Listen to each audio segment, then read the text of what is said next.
ஒரு ஆக்டரா இப்போ நீங்க உருவெடுத்து வரீங்க எப்படி பாக்குறீங்க? அண்ணா உண்மையாகவே ஒரு மாபெரும் மனிதர்ண்ணா.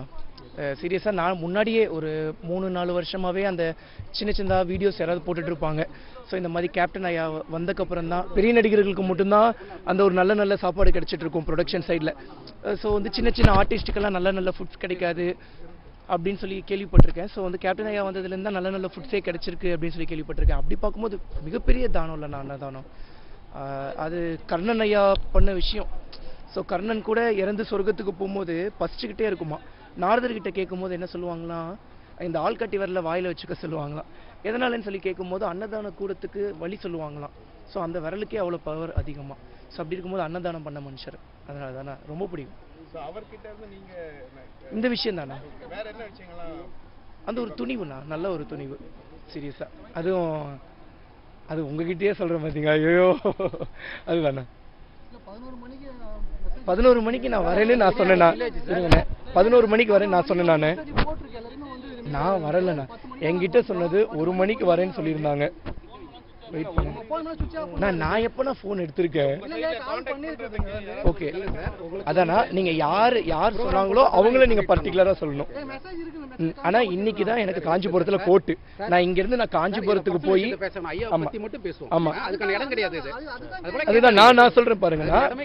நான் இங்கேருந்து சென்னையிலேருந்து கிளம்பி போய் கோர்ட் அட்டன் பண்ணுறதுக்கு அங்கே போயிட்டு அங்கேயும் அட்டன் பண்ண முடியாமல் மறுபடியும் அங்கேருந்து அடிச்சு பிடிச்சி நான் இங்கே வரேன். நான் சொன்ன டைம் 1 மணிக்கு. இவங்க தான் என்கிட்ட கேட்டிருந்தாங்க. நான் என்னால் 1 மணிக்கு வர முடியல. ஆனா நானுமே அதுக்கு தானே வெயிட் பண்றேன்னா என்னென்ன பிளான்ல இருக்கீங்க சொல்லுங்கண்ணா. அதான் நான் நியர்பை நான் சென்னையில தான் இருக்கேன். ஆனா எனக்கு கோர்ட்டு காஞ்சிபுரத்துல எல்லாம் இருக்கு.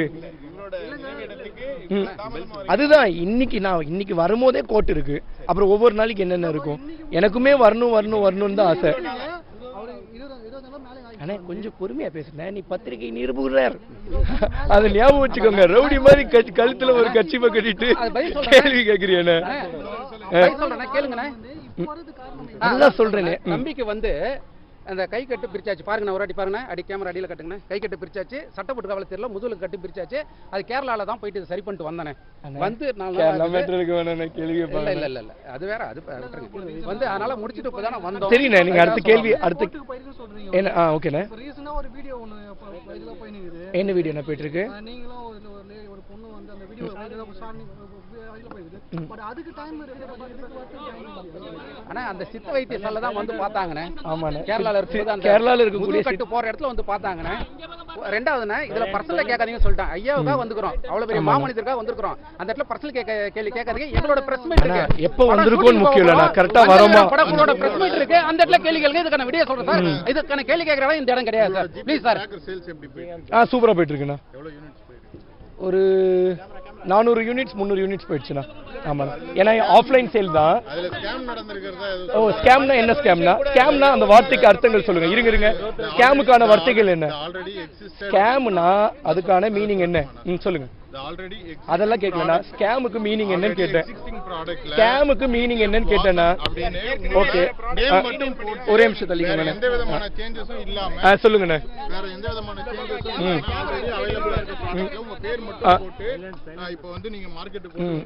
எந்த பிராண்டோட எடுத்து நாங்க பேர் மாத்தி போடுறோம்.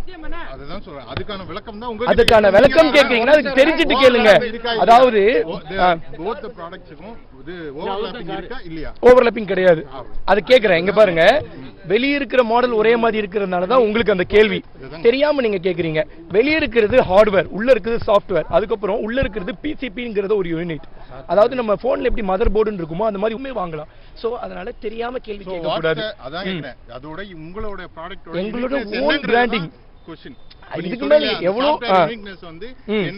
அதானா உள்ள இருக்கிற சாஃப்ட்வேர் எங்களோட சாஃப்ட்வேர், வெளிய இருக்கிற அப்ளிகேஷன் எங்களோட அப்ளிகேஷன், லைஃப் டைம் ஃபுல்லா நாங்க சர்வீஸ் ப்ரொவைட் பண்றோம். அப்படி இருக்கும்போது அந்த ஸ்கேம்ங்கற அது மிகப்பெரிய வார்த்தை உங்க வாயில இருந்து எப்படி வரலாம்னு கேக்குறேன் நான். அதுதான் அலிகேஷன். ஸ்கேம் அலிகேஷன் ஸ்கேம்னா என்னன்னு உங்ககிட்ட கேட்ட அரை மணி நேரம் ஆச்சுனே. அதுக்கு மீனிங் சொன்னீங்களா? ஸ்கேம்னு சொன்னது அலிகேஷன். ஓகே நான் விளக்கம் கேட்டேன். அதுதான் அதுக்கான விளக்கத்தை கொடுத்துட்டீங்க. அதுக்கான விளக்கம் நான் இப்ப கொடுத்துட்டேன். நான் உங்ககிட்ட ஒரு கேள்வி கேட்டேன். என்னங்கிறது ரெண்டாவது விஷயம். அது ஸ்கேம்னா என்ன? அதுக்கு மீனிங் மீனிங் என்னன்னு கேட்டேன். பாத்தீங்களா? அதுக்கு மீனிங் என்னன்னு கேட்டேன். அதை பார்த்ததுனால தான் நான் இன்னைக்கு ஒரு வீடியோ நான் போட்டிருக்கேன். அதுக்கு நீங்க இது வரைக்கும் ஏதாவது ரியாக்ஷன் பண்ணிருக்கீங்களா உங்களோட சோஷியல் மீடியா? அண்ணே ப்ளீஸ் உங்க கொஞ்சம் தெரிஞ்சுட்டு வந்து பேசுங்க. நான் இங்க பாருங்க என்ன வீடியோ போட்டுருக்கேன் பாருங்க. தான் 11 மணில இருந்து வெயிட் பண்ணீங்களா? இது என்ன வீடியோன்னு பாருங்க. இத போட்டேனே நானு. பதில் கொடுத்திருக்கீங்க, பதிலே கொடுக்கல நீங்க, நான் கொடுத்துட்டேன். ரெவல்யூஷன் தான் கேக்குறோம். உங்களோட யூனிக்னஸ் என்னங்கிறது உங்களுக்கு தான் தெரியும். ஈவன் வாங்குற கன்சூமர்ஸ் கூட வந்து அது புரியுது. இல்லனா அவங்களுக்கு அதாவது நான் பாத்துறேன். சோ இந்த மாதிரி ஒரு கண்டென்ட் பண்ணி போட்டா நல்லா வியூஸ் போகும் அப்படின்னு சொல்லி நினைக்கிறாங்க. நல்லதுதான். பட் நல்ல விதமா போட்டா எங்களுக்கு சந்தோஷம் தான். ஒண்ணுமே தெரியாம இந்த டப்பா ஒரே மாதிரி இருக்கு, இந்த டப்பா ஒரே மாதிரி இருக்கு, எங்களுக்கு சிரிப்பு தான் வரும். நாங்க ட்ரேட் பண்றோம். நாங்களுமே மேனுஃபேக்சரிங் யூனிட் பண்ணலாம். ஆனா மேனுஃபேக்சரிங் யூனிட் பண்ணா ஒரு நாளைக்கு குறைஞ்சது 25,000 டிவைசஸ் பண்ணணும். நாங்க பண்றது இப்போ ஆஃப்லைன் சேல். இப்பதான் அதாவது இன்னில இருந்து தான் ஆன்லைன் சேலே நாங்க ஆரம்பிச்சிருக்கோம். அப்படி இருக்கும்போது ஒரு நாளைக்கு 25,000 பீசஸ்னா நான் இந்தியா ஃபுல்லா தரணும். அப்படி இருந்தா தான் என்னால் 25,000 பீசஸ் தர முடியும். அப்படி இருக்கும்போது நான் ட்ரேட் தான் பண்ணணுமே தவிர மேனுஃபேக்சர் பண்ணி மாட்டிக்க கூடாது. அதே மாதிரி க்ரோஸ் கணக்குல நான் இன்வெஸ்ட் பண்ணக்கூடாது. எந்த ஒரு கம்பெனியுமே இன்னொரு கம்பெனியை சார்ந்து தான் இருக்கும். அதான் இல்ல இந்த விளக்கம் தான் அவ்வளவுதானே. நன்றி. செய்திகளை உடனுக்குடன் தெரிந்து கொள்ள உடனே சப்ஸ்கிரைப் பண்ணுங்க.